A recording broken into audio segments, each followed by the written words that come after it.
هل لاحظت يوما أن أكثر النساء قوة هن الأقل ردة فعل؟ ليس لأنهن لا يشعرن، بل لأنهن يفهمن متى يشعرن وكيف يتصرفن. الهدوء ليس ضعفا، واللامبالاة ليست برودا، بل هي فن راقي لا تتقنه إلا المرأة التي فهمت نفسها جيدا. أهلا بكل روح دخلت لهذا الفيديو بنية التطور والتغيير. أهلا لكل واحدة شعرت أن هذا الفيديو لمسها وتبعت حدسها لتطور من نفسها. أتمنى أن تستفيدوا من هذا الفيديو. معكم يسرى، مهتمة بكل ما يتعلق بعلم النفس وتطوير الذات. فتحت هذه القناة لأكون معكم خطوة بخطوة وأساعد كل واحدة منكم لتصل إلى أحسن نسخة من نفسها وتعيش حياتها بثقة وسعادة.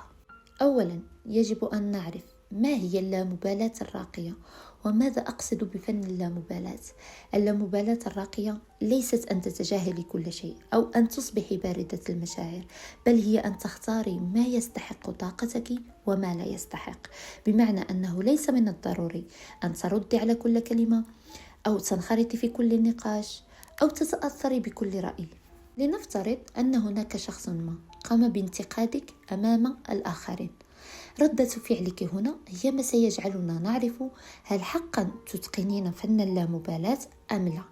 فغالبا في هذا الموقف ردة الفعل العادية تكون عبارة عن الدفاع، الغضب والتوتر، لكن اللامبالاة الراقية والتي أنصحكم بها هي أن تكتفي بابتسامة خفيفة وتحاولين تغيير الموضوع بشكل طبيعي، كأن الأمر حقا لم تعطيه أكثر من حجمه، ولا تكترثين لرأي الآخرين أصلا، أو تكتفين بالصمت بثقة طبعا، لأنك ببساطة تعلمين من أنت ولا تحتاجين لإثبات نفسك لأي شخص. يجب دائما أن تسألي نفسك لماذا تستفزين بسهولة؟ لأنه من الضروري أن تكوني على دراية بالسبب قبل أن تعالجي المشكل. لكي تصبحي هادئة يجب أن تفهمي لماذا تنفعلين. ومن بين هذه الأسباب نجد أولا الحاجة إلى القبول.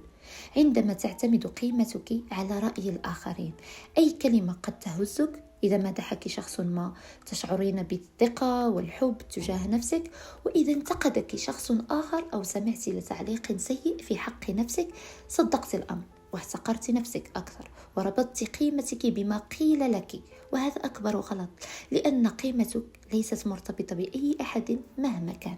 أنت من تعطين قيمة لنفسك، وذلك عندما تحبين نفسك بمحاسنك وعيوبك أيضا، وتثقين بقدراتك وتهتمين وتدللين نفسك دائما.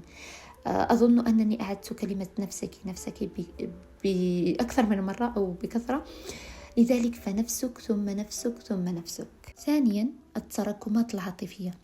أحيانا ردة فعلك ليست بسبب الموقف الذي تعرضت له، بل بسبب أشياء قديمة لم تعالج، بسبب جروح لم تشفى، وبسبب صدمات عاشها طفلنا الداخلي أو أطفالنا الداخليين، لأنه من كل مرحلة في حياتنا نحمل معنا صدمات وجروح لا يمكن أبدا أن تختفي بين ليلة وضحاها.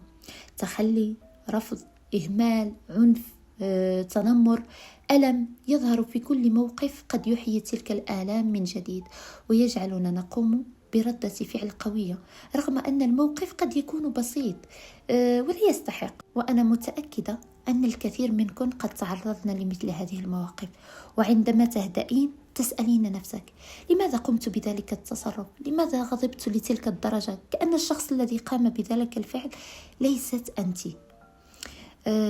ثالثا، الاعتقاد أنك يجب أن تدافعي دائما، وهذا خطأ. ليس كل شيء يستحق الدفاع.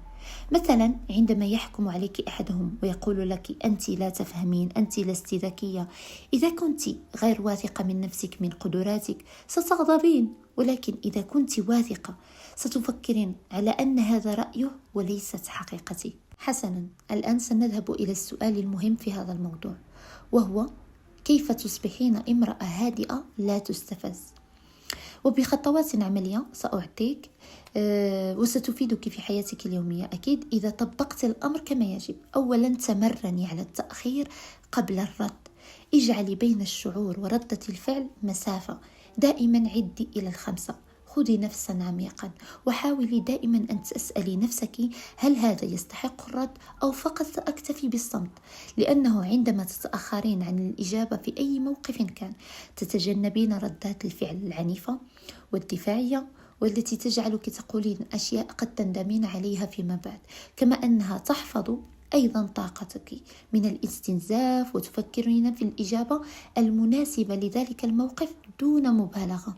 مثلا وصلتك رسالة مستفزة على الهاتف، فهنا يجب عليك أن لا تردي فورا، انتظري ساعة على الأقل لتأخذي نفسا لتستوعبي الموضوع، لتفكري بطريقة سليمة ولكي تجيبي بالطريقة التي تمثلك أنت، أو قد لا تجيبين أبدا لأن الموضوع لا يستحق أن تستنزفي فيه طاقتك.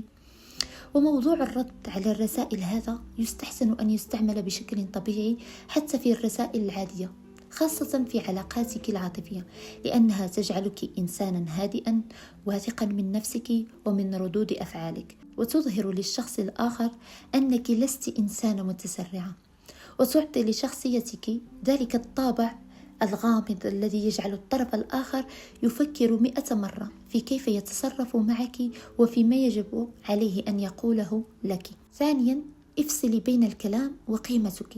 ليس كل ما يقال عنك هو أنت، كلام الآخرين مجرد رأي يحترم، ولكن قيمتك أنت فقط من تحددينها. وهناك جملة داخلية قوية تقول هذا يعكسهم لا يعكسني. ثالثا، اختاري معاركك بذكاء. ليس من الذكاء أن تربحي كل جدال، الذكاء أن لا تدخلي في جدالات لا تضيف لك شيئا في بعض الأحيان، حتى وإن كنت الخاسرة في نقاش معين، لأنك انسحبت مثلا أو اكتفيت بالصمت فذلك يعتبر فوز لأنك فزت براحتك. رابعا، لغة الجسد الهادئة، وهذه نقطة مهمة جدا لأنها تثبت للآخر مدى قوة شخصيتك حتى من دون أن تنطقي بكلمة واحدة. لذلك دائما اعتمدي على نظرة ثابتة، صوت منخفض، بطء في الحركة، حاولي أن تجعلي ظهرك مستقيما ثابتا. هذه التفاصيل الصغيرة تعطيك هيبة بدون كلام. لا يعني أن تتصنعي هذه الشخصية أو تأتي واحدة منكم وتقول لي لماذا لا نتصرف على طبيعتنا، ومن يحبنا هو الرابح ومن لم يحبنا فهو الخسران.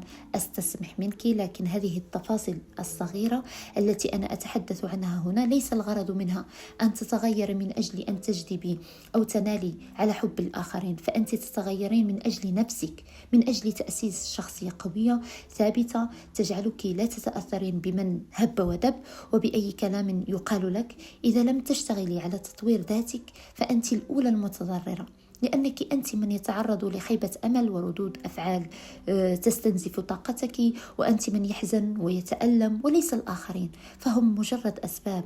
أظن أن الفكرة واضحة ولا يحتاج لشرح طويل. خامسا وأخيرا، دربي نفسك على الصمت الذكي. الصمت ليس ضعفا، بل أحيانا هو أقوى رد. مثلا لنرجع إلى شخص يحاول استفزازك أمام الآخرين، فصدقني أفضل رد يليق بك كأنثى هو أن تكتفي بالنظر إليه بهدوء، زائد ابتسامة خفيفة، زائد تجاهل. هذا يربكه أكثر من 1000 رد ويجعلك دائما في مركز قوة.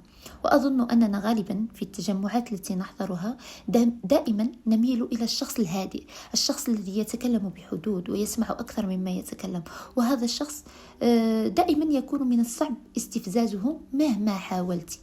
والآن سأعطيكم الأخطاء الشائعة التي تجعلك لا تطبقين فن اللامبالاة. أولا، كبت المشاعر بدل إدارتها. اللامبالاة لا تعني أن تكتمي كل شيء، لأنك في النهاية ستنفجرين. الحل عبري، لكن في الوقت والمكان المناسب وللأشخاص المناسبين طبعا. ثانيا، التظاهر بالقوة. بعض النساء يتظاهرن باللامبالاة لكن داخليا ينهارن، وهذا يظهر في تصرفاتهن، وهذا ما كنت أقصده عندما قلت لك ألا تحاولي تصنع وتقمص الشخصية. اللامبالاة الحقيقية هدوء داخلي، قناعة، وأن يكون كل ما تفعلينه من أجل نفسك، من أجل راحتك. ثالثا، الردود غير المباشرة. بمعنى الاستفزاز الخفي، مثل التجاهل المتعمد لإغاظة الآخر. بالنسبة لهذا حقا هذا الأمر غير مقبول، وهذا لا يدل أبدا على النضج. حسنا، أعرف أن الكثير منكم تتساءل كيف تحافظين على هدوئك في المواقف الصعبة، لأن الأمر لا يكون سهلا أعرف، لكن صدقيني مع الممارسة ومراجعة نفسك في كل موقف، وأكيد دون جلد للذات، فقط تعلمي من أخطائك فأكيد ستنجحين. فإذا كان هناك شخص مثلا يقلل منك كثيرا، زوجك، حبيبك، يفضل أن تدافعي عن نفسك بهدوء وتحاولي أن تضعي حدود لا يجب لأي أحد أن يتجاوزها معك. ولكن إن ظل الأمر يتكرر أكثر من مرة فصدقيني الانسحاب أفضل رد، لأن ذلك الشخص لا يستحقك ولن يتغير أبدا. أو مثلا دخلتي في نقاش حاد مع أحدهم وكنت تحاولين شرح وجهة نظرك، لكن الطرف الآخر لا يفهمك، وزادت حدة النقاش وشعرت بأنك تستنزفين طاقتك كثيرا. هنا توقفي وقولي لا أعتقد أن هذا النقاش سيضيف شيئا، لننهيه هنا. لا يهم إذا كان الطرف الآخر سيراك إنسانة فاشلة أو إلى مدى سيحرجك انسحابك من ذلك النقاش، لكن كل ذلك لا يهم، لأن كل ما يجب أن تركزي عليه هو راحتك ولا شيء آخر يستحق أن تتوتري أو تغضبي من أجله. مثال آخر، إذا تعرضت لتجاهل أو برود من شخص مهم لك، فهنا دائما ما أقول بدل ملاحقة شخص لا يهتم بك أو يتجاهلك، فقط انسحبي بهدوء وراقبي. المرأة الهادئة لا تركض خلف الاهتمام أبدا. الرسالة التي أريد أن أشرح لك في هذا الفيديو هي أن تكوني امرأة هادئة لا تستفز. لا يعني أنك بلا مشاعر، بل يعني أنك تملكين نفسك بدل أن تملكك مشاعرك. تذكري، ليس كل ما يحدث يستحق ردة فعل، وليس كل من تحدث يستحق أن تسمعيه صوتك. أحيانا أقوى شيء يمكنك فعله هو أن تبقي هادئة وكأن شيئا لم يكن. وإلى هنا نكون قد انتهينا من حلقة اليوم. أتمنى أن ينال إعجابكم هذا الفيديو، لأنني اخترت أن أقدمه باللغة العربية الفصحى لتعم الفائدة. وإذا أعجبكم المحتوى لا تنسوا دعم القناة ليصلكم أي جديد. دمتم في حب، طمأنينة، وسلام.